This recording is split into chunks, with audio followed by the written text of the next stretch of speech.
Welcome back, everyone, to another deep dive. This time, we're taking a trip back in time. We're going to be exploring a memoir called A Touch of Bengal, and, it's set in India and Bangladesh during the 80s and 90s. Fascinating period. Oh, yeah. Yeah. We're going to be talking about everything from, the crazy culture clashes all the way to unexpected friendships and the day-to-day reality of life on the other side of the planet. Yeah. It's like stepping into a time capsule, Mm. filled with these vivid firsthand experiences. Everything from working with Mother Teresa in Calcutta to navigating the chaotic streets of Dhaka. Exactly. This book starts with the author arriving in Calcutta's Dum Dum International Airport back in 1984. I mean, he describes it as like this sensory overload. Sights, sounds, even the smells, just completely different from anything he'd ever experienced before. I'm kind of curious, what kind of impact does that initial sensory shock have on someone? I mean, like, how does that change someone's view of a new place? It can be incredibly disorienting. It's almost like stepping onto another planet. Suddenly all your senses are heightened. Everything just seems more intense, more chaotic. In a way, it's like it primes you for the cultural immersion that's about to happen. Oh, It good throws call. you right in. Right into the deep end. Exactly. And the author actually describes his taxi ride from the airport. He was in a car with no handbrake, Oh, wow. as a perfect example of Calcutta's unique, sometimes terrifying charm. So it's like the city saying, hey, buckle up, it's going to be a wild ride. Pretty much, yeah. Speaking of wild rides, I mean, the author's experience working with Mother Teresa's organization in Kalyat, one of Calcutta's poorest areas, it was a real wake-up call for him. He talks about seeing poverty, like really seeing it in a way he never had before. His descriptions are just so raw and honest. They really convey the emotional impact of witnessing such extreme poverty firsthand. Hmm. But it's not just about the shock. He also talks about the resilience and dignity of the people he meets, which is a perspective we often miss in discussions about poverty. Yeah, it makes you think about how we often view poverty through such a narrow lens. The author seems to be questioning his own preconceived notions about it. Absolutely. And then he goes headfirst into this daily chaos of Calcutta. He talks about the heat, the crowds, the bureaucracy, even this scary incident where he got mugged. Yeah. That mugging incident is interesting. It seems to trigger a real shift in his perspective. Mm. It's not just about being shaken up, but he kind of taps into this new level of resilience, Mm. determination. So he's not just watching anymore, he's in it now. He's part of this chaotic dance that is life in Calcutta. Exactly. But it's not all hardship, right? He also talks about finding these moments of joy and connection, like at the YMCA, connecting with other travelers and volunteers from all over the world. The YMCA becomes this microcosm of global community. People from such diverse backgrounds, but united by this shared experience of being in this incredibly intense city. That's really cool. It reminds us that universal human need for connection no matter where we come from. Right. And then there's his encounter with Dr. Jack Preger, this British doctor running a clinic, like right on the pavement, for those who can't afford health care. The author describes him as this incredibly dedicated, almost saint-like figure in his commitment to serving those who needed it most. I wonder what kind of impact individuals like Dr. Prager can have, especially in a place like Calcutta where access to healthcare is so limited. It's like, Dr. Preger's clinic was this tiny island of hope in this sea of need. His approach was so radically different from these large bureaucratic institutions. He cut through all the red tape and just focused on providing direct care to those who needed it most. I see. It reminds us that sometimes the most impactful solutions are the simplest ones, driven by a genuine desire to help others. And it wasn't just the author who was impacted by Dr. Prager. He tells a story about a Japanese professor who, after seeing Dr. Prager's work, felt compelled to write and then even recite a poem dedicated to him, like right there in the YMCA dining hall. That's amazing. Yeah. It speaks volumes about the impact Dr. Prager had. He didn't just provide medical care, he inspired others to act with compassion, to recognize that shared humanity in everyone, regardless of their circumstances. And that brings us to another impactful connection, Sudeshna, the woman who becomes the author's wife. Ah, yes. Their love story just adds this whole new dimension to the memoir. Definitely. And it seems like their relationship had its own unique challenges stemming from, cultural differences and the complexity of their individual lives. Absolutely. Their journey together is a testament to love's ability to transcend barriers. And Sudeshna herself is a fascinating character. Her work in Sonagachi, Calcutta's red light district, really adds another layer to the story. What stood out to you about Sudeshna's work in that environment? Well, first, I have to admit, I'm curious to learn more about Sunagachi itself. Oh, of course. What were the specific challenges faced by women in that environment? Sonagachi is one of the largest red light districts in Asia. It's a complex and challenging environment where women face poverty, exploitation, lack of access to healthcare and education, and just immense social stigma. Wow. What's striking about Sudeshna's work is her dedication to, well, empowering these women, providing them with support, resources, and a voice. It's easy to romanticize a love story like theirs, but it's important to acknowledge the backdrop against which it all unfolds. Exactly. Their love story is interwoven with the social realities of Calcutta. And then there's the wedding itself. Oh, yes. The author describes these elaborate Bengali wedding ceremonies, and I have to admit, I chuckled at the part about the decorated fish causing this, comical delay during the festivities. Oh, yeah, that's a classic. But I'm really more interested in the broader cultural context here. What do these ceremonies reveal about Bengali traditions? What's the significance of marriage in that society? It's a perfect example of this clash between the author's British upbringing and the rich, vibrant traditions of Bengali culture.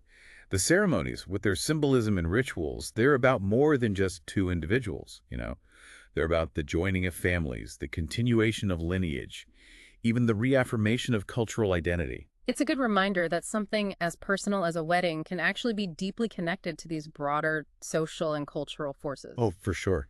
It goes way beyond the individual. And speaking of new horizons, the author's journey takes him from Calcutta to Dhaka, the capital of Bangladesh, another big transition in his experience. What stood out to you about this shift in setting? It's fascinating how the author doesn't just describe the physical differences between the cities, but he delves into these cultural nuances as well. For example, he talks about the importance of the azan in Dhaka, the Muslim call to prayer. Right. Initially, he found it jarring, I remember, even intrusive. But over time, it becomes this almost like a comforting thread woven into his daily life. Yeah. Makes you think about how our perception of sounds, even something as common as a call to prayer, can totally change based on our environment and experiences. It's a great example of how cultural immersion can shift your whole perspective. What was once alien gradually becomes familiar, even essential. And this is just the start of his Bangladeshi adventure. His work in Dhaka, particularly in the development sector, brings its own set of challenges and revelations. That's where things get really interesting. And that's where we'll pick up in part 2 of our deep dive. Buckle up, because things are about to get really interesting. Yeah, Dhaka was, well, a whole new world for the author. Even after his time in Calcutta, he was struck by the differences, not just the buildings and the streets, but just the whole feel of the city. He even says Dhaka was more chaotic and crowded than Calcutta, which is saying something. He also talks about the tough living conditions and the problems with infrastructure. He paints a picture that's pretty different from what people imagine when they think of a foreign capital.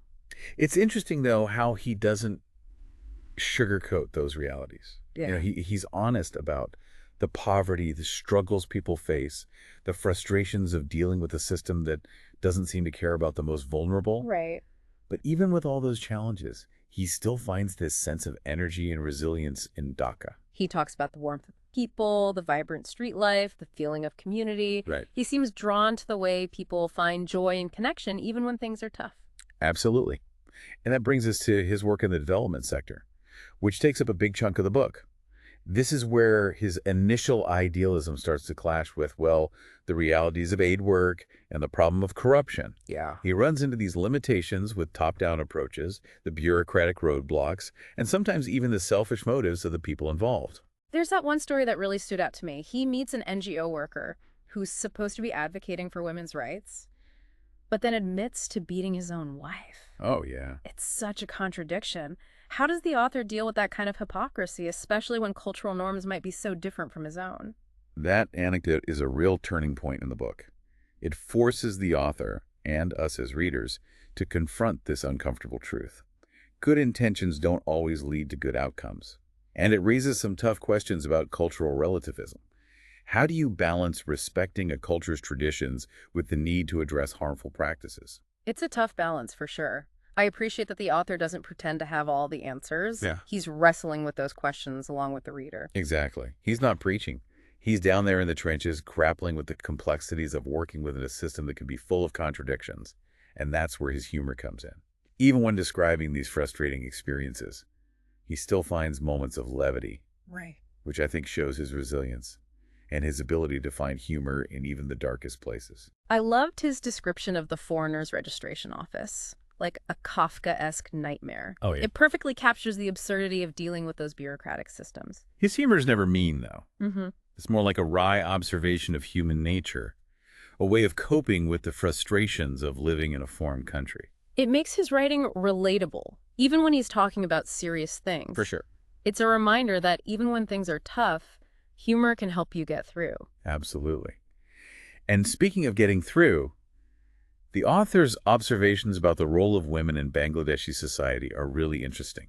He seems to be struggling with this tension between tradition and modernity, especially when it comes to gender roles. Yeah. One thing that comes up a lot in the book is this idea that progress and tradition aren't always opposed to each other.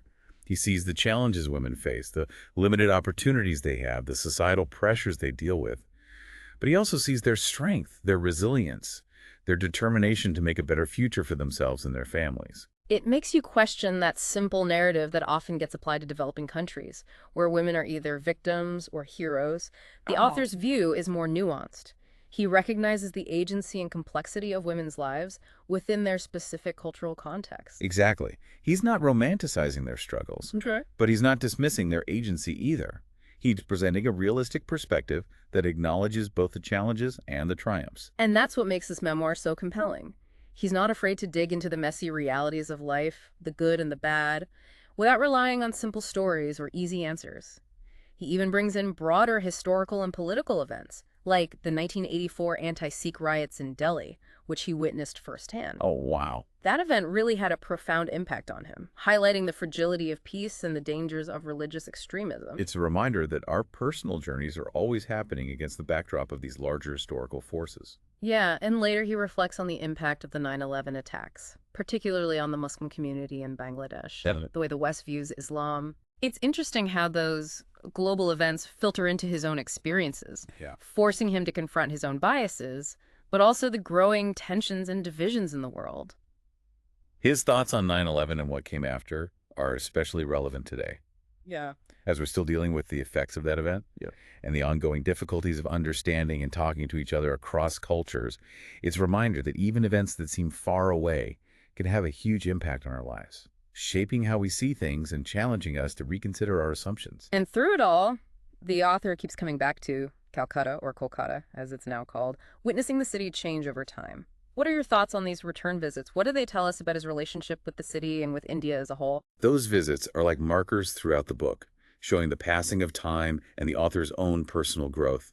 He sees the city's changing landscape, the impact of economic liberalization, the influx of new ideas and technology, and he reflects on his own evolving sense of belonging, dealing with feelings of nostalgia, alienation, and a deep connection to a place that's become both familiar and foreign. It's a beautiful exploration of identity and belonging, especially in a world that's constantly in flux.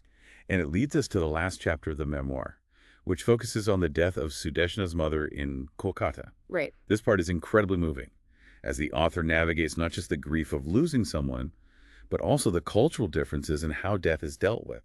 He observed the traditions, the ceremonies, the outpouring of support from family and friends, all while trying to understand these experiences through his own cultural lens. It's a reminder that even in death, there's beauty, there's community, and a deep connection that goes beyond cultural boundaries. And it's a fitting end to a memoir that's ultimately about the human experience, in all its messiness, its contradictions, and its enduring capacity for love, loss, and change. This has been such a rich and layered conversation so far. Before we move on to the final part of our deep dive, what struck you about the author's writing style, the way he tells his story? What I appreciate is his honesty and his willingness to be vulnerable. He's open about his doubts, his frustrations, even his moments of despair. He's not trying to be a hero or an expert. He's just sharing his experiences, his observations, his reflections, and he does it with a raw honesty that's both refreshing and engaging. And he does it with a touch of humor, too, Well, yeah. which helps to make even the most difficult experiences relatable. Absolutely. His Yeah. humor shows how resilient he is, his ability to find a bit of light even in dark places, and it invites the reader to approach these complex issues with curiosity and openness, instead of judgment or fear. That's an important lesson in itself. In a world that often feels divided by differences, We need to remember that we can learn from each other's experiences, even when they're very different from our own. Well said. And on that note, let's move on to the last part of our deep dive into A Touch of Bengal. We'll explore the author's concluding thoughts and the lasting impact of his journey. It's amazing how the author connects his personal journey with all these major historical and political events happening around him. It's not just a travel story, it's like a snapshot of a specific moment in time. The 80s and 90s were a time of huge change. Yeah. Both in South Asia and globally, the Soviet Union collapsed. Religious extremism was on the rise, economic liberalization was sweeping through countries, and people were becoming more aware of globalization's impact. And the author doesn't shy away from any of it. Yeah. He puts his own experiences right in the middle of that broader context. So you can see how these big forces were playing out in people's lives. He's like holding up a mirror, reflecting both the good and the bad, the hope and the despair of that whole era. And through it all, there's this constant theme of personal transformation. Like he's trying to figure out who he is, what he believes in, and where he fits in the world. Right. He comes to India with all these ideas and expectations about what he'll find and how he'll react. Yeah. But his experiences keep challenging and changing those assumptions. Yeah. He has to face his own biases, his own limits, and embrace a way of seeing the world that's way more complicated than he thought. And that process of changing isn't always easy or comfortable. Definitely not. He makes mistakes. He questions himself. But there's something really honest about that struggle. Yeah. He's willing to admit his flaws. And that makes it easy to relate to him. It reminds us that growth is messy and unpredictable. It's not about reaching some perfect endpoint or becoming enlightened. It's about the journey itself, the constant learning and unlearning and evolving. And his journey is so heavily influenced by the people he meets along the way, like Dr. Prager, Sudeshna, and so many others. They leave a real mark on him. They challenge him. They broaden his perspective, and ultimately teach him about empathy and compassion. The book really shows the power of human connection, how our relationships can reshape how we understand ourselves and the world. It's not just about the big relationships either. Right. It's also about those everyday interactions, the chance encounters, the shared moments of kindness that make up our lives. There's this one part where he talks about the warmth and hospitality he experienced from strangers in Bangladesh, even though they were facing their own hardships. He talks about how those small acts of kindness, like being offered a cup of tea or a helping hand, restore his faith in humanity, reminded him that even in the darkest times, there's still good in the world. That's a powerful message. It reminds us that we're all connected, that what we do affects others, and that even the tiniest gestures can make a big difference. And I think that's the heart of A Touch of Bengal.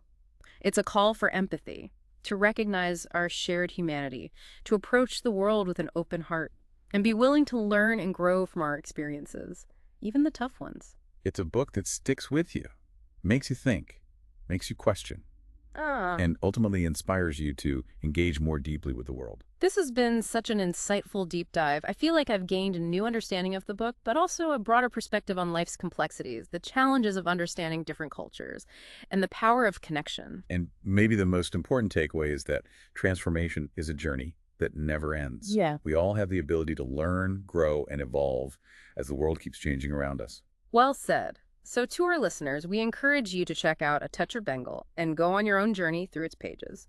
And as always, we'd love to hear your thoughts. What resonated with you? What questions did it raise? Join the conversation on our social media channels. Until next time, keep exploring, keep learning, and keep diving deep.